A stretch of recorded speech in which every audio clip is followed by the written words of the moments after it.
Hai guys, assalamualaikum. Gimana kabarnya? Aku harap sih buat kalian yang nonton channelnya Resta Family semuanya baik-baik aja dan selalu dalam lindungan Allah Subhanahu wa Ta'ala. Sebelum aku mulai untuk video kali ini, aku mau kalian subscribe dulu ya supaya aku lebih semangat lagi nih untuk bikin video di channel ini. Langsung aja mungkin untuk videoku kali ini aku akan bahas tentang seputar kejadian yang sebenarnya udah aku alami beberapa kali, tapi baru bisa aku share sekarang ini. Nah, yang aku mau bahas kali ini itu adalah tentang pusar yang bodong pada bayi.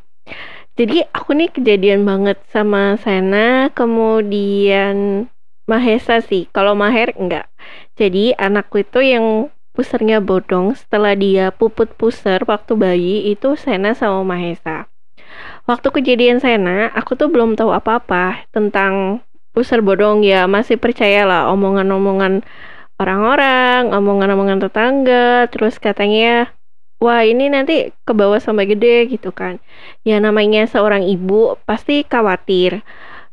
Mikirnya kan, waduh kalau misalkan udelnya bodong gimana nih kalau udah gede, kasihan juga kan, malu. Nah, waktu itu yang aku lakuin adalah aku ngikutin saran dari mamaku. Ya mungkin karena memang mamaku pemikirannya masih ya bukan primitif atau kolot sih, cuman kan mungkin masih kebawa budaya juga. Katanya kalau misalkan anak kita udelnya itu bodong, itu salah satunya adalah supaya dia kempes, supaya dia nggak bodong itu ditutup pakai koin. Jadi sama mama waktu itu aku disuruh nutupinnya pakai koin.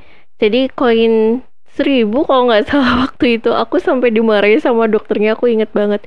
Jadi koin 1.000 aku cuci pakai alkohol, habis gitu aku balut nih, aku buntel pakai kasa steril. Habis gitu si udelnya ini kan besar, jadi aku teken gitu, terus aku kasih plester waktu itu supaya nggak lepas kan. Nah waktu itu Sena itu lagi pilek, aku bawa kan ke spesialis anak. Pas lagi dicek, dibuka bajunya, ternyata dokternya langsung gini, loh ini kenapa kok dikasih kayak gini. Aku jelasin sama dokternya, ini dok, udelnya bodong, katanya nanti nggak bisa kempes kalau nggak digituin.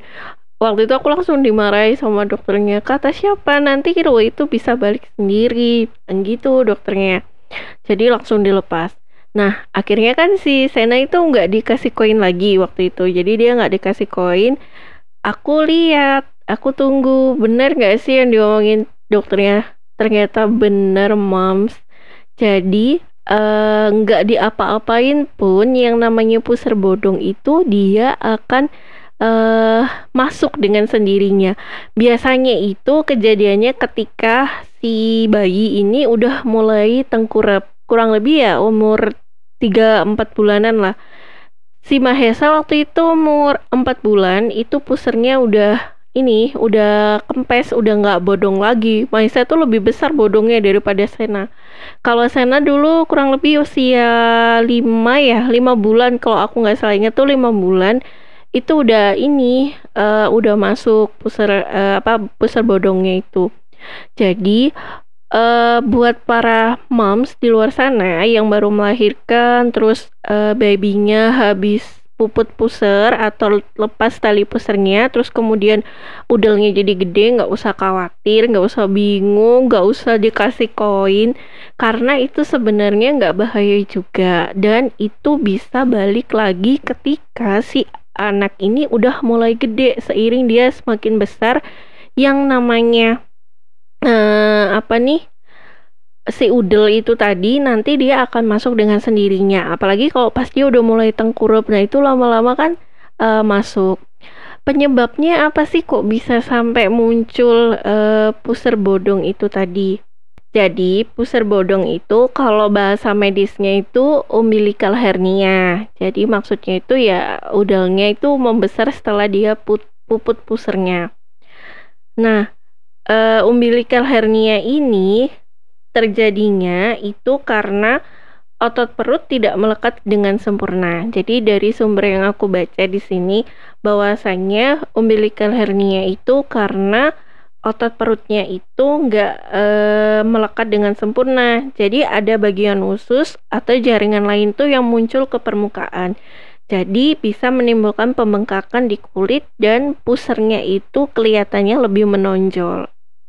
Nah, hernia umbilikal itu biasanya nggak menimbulkan rasa sakit, jadi nggak kerasa sih sama bayinya, dan sepengalaman aku sih ya anak-anakku baik-baik aja, nggak yang dia nangis kesakitan atau misalkan ada timbul kemerahan di sekitar pusernya, enggak. Jadi nggak ada rasa sakit sama sekali, ya cuman kelihatan besar aja kalau pas lagi nangis. Kemudian kalau pas dia lagi ngeden ya mau itu baru kelihatan.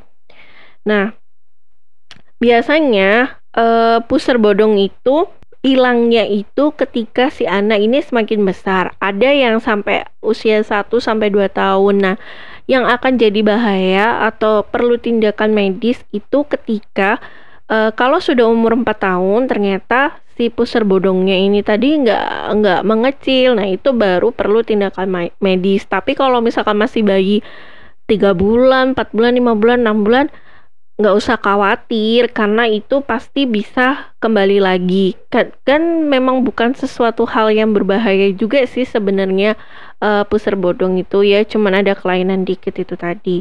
Nah, penyebabnya itu apa? Penyebabnya itu karena memang ada beberapa faktor ya. Jadi bisa dari faktor kelahiran yang prematur, kemudian BBLR atau berat badan bayi yang lahir dengan rendah, kemudian masih banyak sih sebenarnya. Tapi yang aku alami sih anakku kan lahirnya 3 kiloan semua, tapi ya sama aja, tetap aja sih muncul juga si pusar bodongnya. Jadi kalau aku bisa ambil kesimpulan, yang dikatakan si sumber ini enggak juga sih, karena ya anak yang lahirnya dengan berat yang lumayan gede juga ya bisa juga yang namanya kena pusar bodong. Kemudian ada juga kan anggapan dari para orang tua bahwasannya pusar bodong itu akibat dari dokternya waktu motong tali pusarnya itu, ada yang bilang kependekan, ada yang bilang kepanjangan gitu kan. Aku dulu ya sempet mikirnya kayak gitu. Wah, dokternya mau motongnya ini gimana kok jadi kayak gini. Ternyata itu bukan karena waktu si dokter motong si tali pusar itu jadi nggak ada, tapi memang karena ada pembentukan organ bayi pada trimester kehamilannya itu yang kurang sempurna, sampai akhirnya bisa menyebabkan ketika si anak ini lahir kemudian dia udah mulai puput pusar, itu akhirnya muncul benjolan. Tapi ya memang nggak berbahaya. Sekali lagi aku tegasin bahwasanya pusar bodong itu nggak berbahaya kok. Gejala awalnya yang muncul, yang pertama itu ada sedikit pembengkakan. Jadi ada tonjolan di dekat pusar yang aku alamin ya di Mahesa sama Sena itu. Ketika si pusar ini udah lepas, udah kering, udah lepas, nah itu mulai ada kayak benjolan gitu. Benjolannya itu ya nggak gede-gede banget sih. Kalau Sena nggak gede, yang paling gede itu Mahesa. Jadi hampir kayak sekelereng gitulah punya Mahesa waktu itu. Sampai pernah ditanya sama temen, lo anakmu kenapa aku kayak gitu? Nah, aku jelasin lah bahwasanya itu ya memang biasa anak bayi. Memang ada kemungkinan untuk seperti itu, dan itu nanti akan hilang dengan sendirinya, dan sekarang pun juga udah hilang gitu loh Mahesa. Nah, kemudian yang kedua, tonjolan ini tuh akan jadi besar, kemudian keras, dan kalau bayi itu nangis, batuk, atau dia lagi ngeden, itu baru akan kelihatan. Jadi kalau misalkan dia lagi santai-santai aja, kalau dia nggak lagi nangis, nggak lagi batuk atau apa, ya nggak akan kelihatan. Ini nggak seberapa kelihatan sih, kelihatannya lembek. Dipegang itu ya lembek, kayak gembuk-gembuk gitu. Jadi pokoknya intinya tuh lembek gitu loh, nggak ada keras-kerasnya sama sekali. Nah, kemudian gejala yang ketiga, cuma 2 aja ding gejalanya. Jadi gejalanya tuh cuma 2. Yang pertama itu tadi muncul benjolan, Kemudian yang kedua munculnya itu kalau pas si anak lagi tegang, nangis, batuk, dan lain-lain. Untuk tindakan medisnya sih nggak ada ya, kalau cuma pusar bodong gitu, karena memang itu kan bisa hilang. Nah, yang aku mau tegesin di video ini itu jangan sampai kemakan sama mitos yang beredar di masyarakat. Nah, aku tahu banget nih moms, apalagi buat moms yang mungkin tinggal masih dengan mertua atau mungkin misalkan masih banyak kerabat yang dekat atau dalam satu rumah itu masih ada keluarga ya, masih ada orang tua atau siapapun lah yang dituakan di dalam rumah itu. Biasanya kan mereka mikirnya bilangnya kasih koin karena yang aku alami ya memang seperti itu. Anggapannya masyarakat, anggapannya orang-orang, bahkan tetangga itu ya dengan cara seperti itu nanti udelnya itu nggak bodong, tapi sebenarnya itu adalah suatu hal yang salah gitu loh. Koin itu kan kemana-mana ya, uang itu kan beredar kemana-mana, dipegang sana sini. Nah, kita nggak tahu kan kuman atau bakteri apa yang ada di sana. Walaupun kita bersihkan dengan alkohol pun kita nggak tahu ya, kita nggak punya alat untuk ngecek ini masih ada kuman atau enggak gitu kan. Jadi jauh lebih baik janganlah terlalu percaya sama mitos yang ada. Dengan ngasih kayak koin kayak gitu tuh suatu hal yang salah banget menurut aku. Kalau misalkan terjadi seperti itu dan moms pingin tahu kenapa, bisa langsung tanya ke ahli atau bisa langsung datang ke dokter spesialis anak lah ditanyakan kenapa. Nah, pengalaman aku yaitu tadi dibiarkan. Jadi buat para moms yang punya bayi yang baru lahir atau mungkin yang sekarang lagi hamil dan mau melahirkan, nanti kalau sampai kejadian seperti itu, please nggak usah panik, nggak usah heboh, nggak usah, aduh gimana ini gimana. Tenang, itu akan hilang dengan sendirinya. Jadi nggak usah terlalu dipikirin, nggak usah terlalu dipusingin selama itu tidak menimbulkan rasa sakit, kecuali nih si bayinya kesakitan baru deh. Itu perlu penanganan lebih lanjut. Tapi kalau nggak usah bingung, biarin aja. Mau misalkan nih ada yang bilang loh kok anakmu bodong, udah cuekin aja, nanti juga hilang sendiri. Menjelaskan dengan kepada orang yang tidak mengerti secara medisnya itu jauh lebih susah gitu kan. Ya jadi iyain aja sih, kalau aku waktu itu aku iyain aja dan alhamdulillah bisa hilang kok dengan sendirinya. Oke, semoga apa yang aku sampaikan ini bermanfaat. Kemudian buat para moms yang ada di luaran sana, tetap jaga kesehatan ya, karena pandemi juga masih belum berakhir. Oke, bye. Assalamualaikum.